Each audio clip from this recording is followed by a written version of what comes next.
Hello everyone, সবাইকে good evening. তোমাদের সাথে আজকে আমি একটা ভিডিও শেয়ার করছি।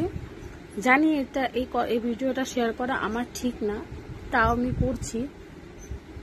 মানে যার জন্য করছি সে হয়তো আমার ভিডিও দেখে, সে না হলেও তার বাড়ির লোকে অত দেখে ভিডিও আমার, তাই আমি ভিডিওটা শেয়ার করতে বাধ্য করছি। কেননা আমরা তাদের সাথে কোনো সম্পর্কই থাকি না, কোনো কথা বলি না, কিচ্ছু না, যার জন্য আমি ভিডিওটা করছি। আর তার সাথে কোনো তর্কেও আমি যেতে চাই না, আমি তার জন্য ভিডিওটা আমি করছি।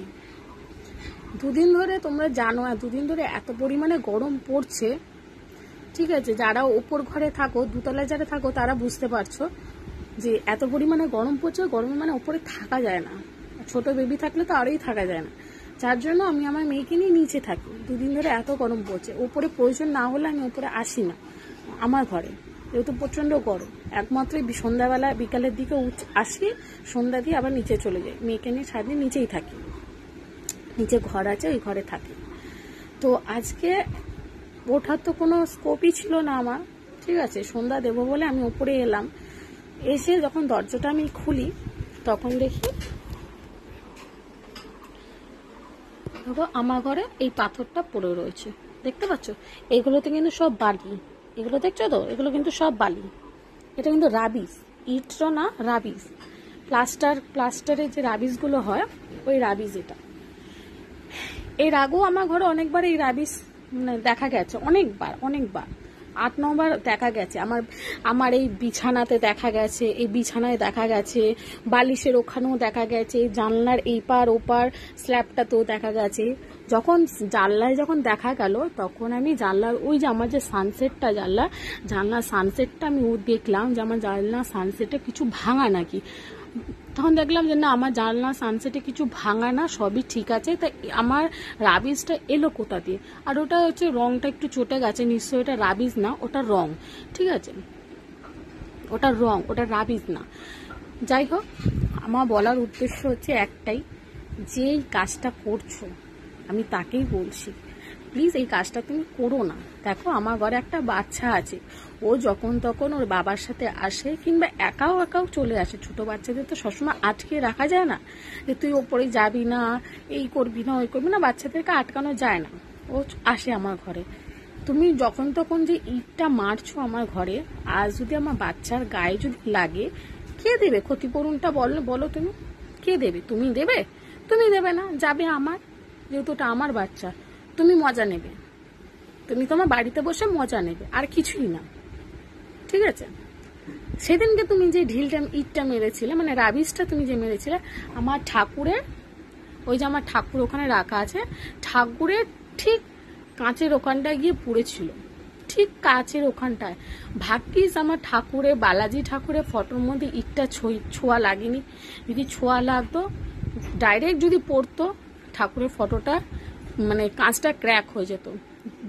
যে কাগজ কাঁচটার উপর ঠাকুরটা রয়েছে, কাঁচটা যেহেতু মোটা বলে কাঁচটা বেঁচে গেছে।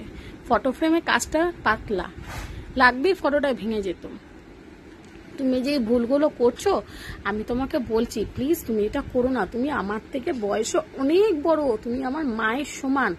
তোমাকে আমি বারবার বলছি তুমি এই কাজটা করো না। এর আগেও তুমি অনেকবার ঢিল ছুঁড়েছো আমার ঘরে। আমি হাতে না হাতে পড়ছো না, দেখতে পাচ্ছি না বলে আমি তোমাকে কিছু বলছি না। আমি যার জন্য ভিডিওটা করলাম, সাবধানটা করার জন্য।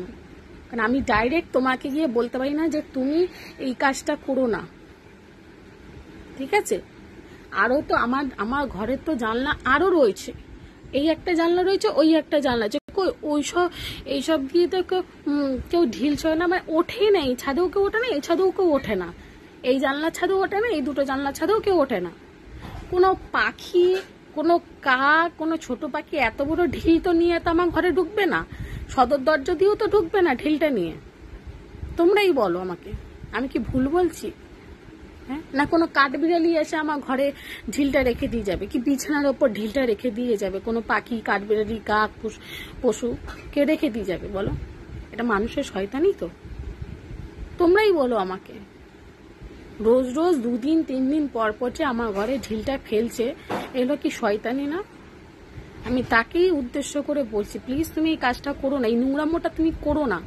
তোমার ঘরে আমি খাই না, তোমার ঘরে আমি উঁকি মারতেও যাই না, তোমার সাথে কোনো সম্পর্ক আমরা থাকি না।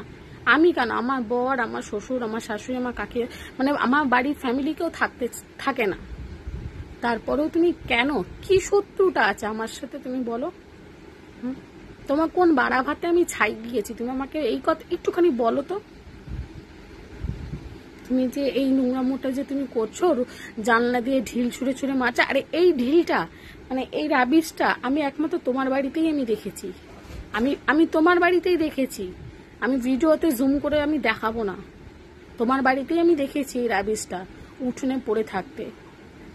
ঠিক আছে, নেক্সট বার তুমি যদি ঢিলটা মারো, এই ঢিল মারলে পাটকেলটা তুমি খাবে। আমার কাছে না হলেও আমার বরের কাছে তুমি খাবে এই পাটকেলটা। আমি তোমাকে বারবার বারণ করে দিলাম, এই কাজটা তুমি করো না। ঠিক আছে, আমি আজ ওই জন্য ভিডিওটা করতে বাধ্য হলাম। এই নিয়ে 9 দিন হলো তুমি আমার বাড়িতে ঢিলটা মারছো। 9 দিন না, 9 বার। 1 সপ্তাহ এই ঢিলটা মনে হয় মারলো 1 সপ্তাহ পর। 1 সপ্তাহ পর মনে হয় ঢিলটা মারলো।